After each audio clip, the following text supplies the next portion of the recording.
ಹೂವಿನ ಬಟ್ಲಲ್ಲಿ ಕಿತ್ತು ತಂದೆ ನಕ್ಷತ್ರನೆಲ್ಲ ಕಟ್ಟಿ ಮುಗ್ಸೋ ಹೊತ್ತಿಗೆ ಬೆಳಕಾದೋಯ್ತಲ್ಲ ಎಲ್ಲ ಮಾಯವಾಯ್ತಲ್ಲ.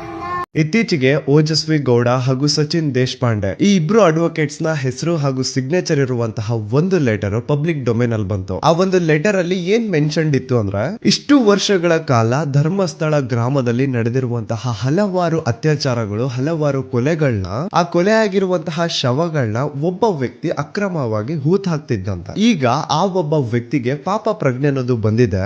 ಹಾಗಾಗಿ ಅವನು ಪೊಲೀಸ್ ಅವ್ರ ಹತ್ರ ಸರೆಂಡರ್ ಆಗೋದಕ್ಕೆ ರೆಡಿ ಇದ್ದಾನೆ. ಅಂಡ್ ಒಮ್ಮೆ ಅವನು ಪೊಲೀಸ್ ಅವ್ರ ಹತ್ರ ಸರೆಂಡರ್ ಆದ ತಕ್ಷಣ ತಾನೇನು ಧರ್ಮಸ್ಥಳ ಗ್ರಾಮದಲ್ಲಿ ಅಕ್ರಮವಾಗಿ ಹೂತಿಟ್ಟ ಶವಗಳಿದಾವೋ ಅದನ್ನೆಲ್ಲ ಹೊರಗೆ ತೆಗೆಯೋದಕ್ಕೂ ಸಹ ರೆಡಿ ಇದ್ದಾನೆ. ಸೊ ಈ ತರ ಒಂದು ಮ್ಯಾಟರ್ ಇರುವಂತಹ ಈ ಲೆಟರ್ ಪಬ್ಲಿಕ್ ಡೊಮೇನ್ ಅಲ್ಲಿ ಬಂತು. ಅದಾದ್ಮೇಲೆ ಬಹಳಷ್ಟು ಜನ ಇಲ್ಲ, ಈ ತರ ಒಬ್ಬ ವ್ಯಕ್ತಿ ಇರೋದಕ್ಕೆ ಸಾಧ್ಯನೇ ಇಲ್ಲ, ಇದನ್ನೆಲ್ಲ ನಂಬೇಡಿ, ಇದೆಲ್ಲ ಫೇಕ್ ಅಂತ ಬಹಳಷ್ಟು ಜನ ಹೇಳ್ತಾ ಇದ್ರು. ಸೊ ಅಂತವ್ರಿಗೆ ಒಂದು ಮಾತು ಹೇಳಲಿಕ್ಕೆ ಇಷ್ಟಪಡ್ತೀನಿ. ಮೊದ್ಲು ಆ ಒಂದು ಲೆಟರ್ ಹೆಡ್ ಅಲ್ಲಿ ಯಾರ್ದು ಹೆಸರಿದೆ, ಯಾರ್ದು ಸಿಗ್ನೇಚರ್ ಇದೆ ಅದನ್ನ ನೋಡಿ. ಅಡ್ವೊಕೇಟ್ ಓಜಸ್ವಿ ಗೌಡ ಹಾಗೂ ಸಚಿನ್ ದೇಶಪಾಂಡೆ, ಈ ಇಬ್ರು ಅಡ್ವೊಕೇಟ್ಸ್ ಬಗ್ಗೆ ನನಗೆ ಪರ್ಸನಲಿ ಚೆನ್ನಾಗಿ ಗೊತ್ತು. ಪಬ್ಲಿಕ್ ಅಟೆನ್ಷನ್ ಗೋಸ್ಕರ ಈ ತರ ಒಂದು ಚೀಪ್ ಟ್ರಿಕ್ಸ್ ನ ಪ್ಲೇ ಮಾಡುವಂತಹ ಅವಶ್ಯಕತೆ ಇಷ್ಟೂ ಇಲ್ಲ ಇವ್ರಿಗೆ. ಸೊ ಒಂದು ಲೆಟರ್ ಹೆಡ್ ಅಲ್ಲಿ ಇವರು ತಮ್ಮ ಹೆಸರಾಕಿ ತಮ್ಮ ಸಿಗ್ನೇಚರ್ ಹಾಕಿ ಒಂದು ಮ್ಯಾಟರ್ ನ ಮುಂದೆ ಇಡ್ತಿದ್ದಾರೆ ಅಂತಂದ್ರೆ there has to be something solid proof. So let's wait, ನಿಜ ಏನು ಅಂತ ಇವತ್ತಿಲ್ಲ ನಾಳೆ ಮುಂದೆ ಬಂದೇ ಬರುತ್ತಾ. ಈ ಅಡ್ವೊಕೇಟ್ಸ್ ಸುಳ್ಳು ಹೇಳ್ತಿದಾರ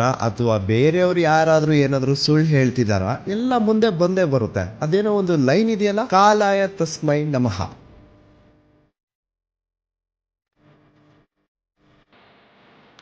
ಹೂವಿನ ಬಟ್ಲಲ್ಲಿ ಕಿತ್ತು ತಂದೆ ನಕ್ಷತ್ರನೆಲ್ಲ ಕಟ್ಟಿ ಮುಗ್ಸೋ ಹೊತ್ತಿಗೆ ಬೆಳಕಾದೋಯ್ತಲ್ಲ ಎಲ್ಲ ಮಾಯವಾಯ್ತಲ್ಲ.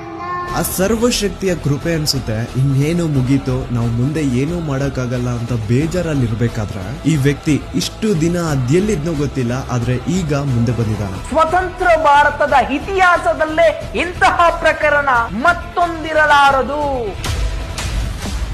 ಸಾಕ್ಷಿ ತಾನೇ ಕೇಳ್ತಾ ಇದ್ರಿ, ಸಾಕ್ಷಿ ತಾನೇ ಬೇಕಿತ್ತು ನಿಮ್ಗೆಲ್ಲ. ಈಗ ಒಂದು ಜೀವಂತ ಸಾಕ್ಷಿ ಮುಂದೆ ಇದೆ, ಈಗ ನ್ಯಾಯ ಇಸ್ಕೊಡಿ.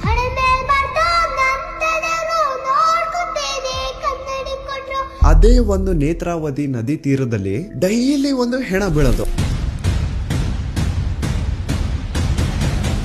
ಸೊ ಆ ಒಂದು ಬ್ಲಾಕ್ ಕಲರ್ SUV ಕಾರ್ಗೂ ಹಾಗೂ ನೇತ್ರಾವತಿ ನದಿ ದಡದಲ್ಲಿ ಸಿಗುತ್ತಿದ್ದಂತಹ ಹೆಣಗಳಿಗೂ ಏನೋ ಒಂದು ಸಂಬಂಧ ಇದೆ ಅಂತ ಭೀಮಗೆ ಗೊತ್ತಾಗುತ್ತೆ.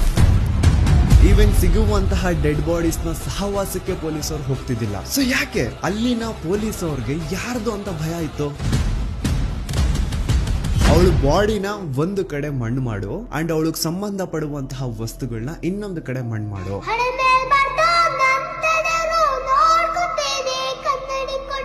ಪಾಪ ಹುಡುಗಿ ಯಾರ ಮಗಳಿದ್ಲೋ ಗೊತ್ತಿಲ್ಲ, ಆದ್ರೆ ಮಣ್ಣಲ್ಲಿ ಗುರ್ತಿಲ್ದೇನೆ ಮಣ್ಣಾಗ್ಬಿಟ್ಟಿರ್ತಾಳೆ.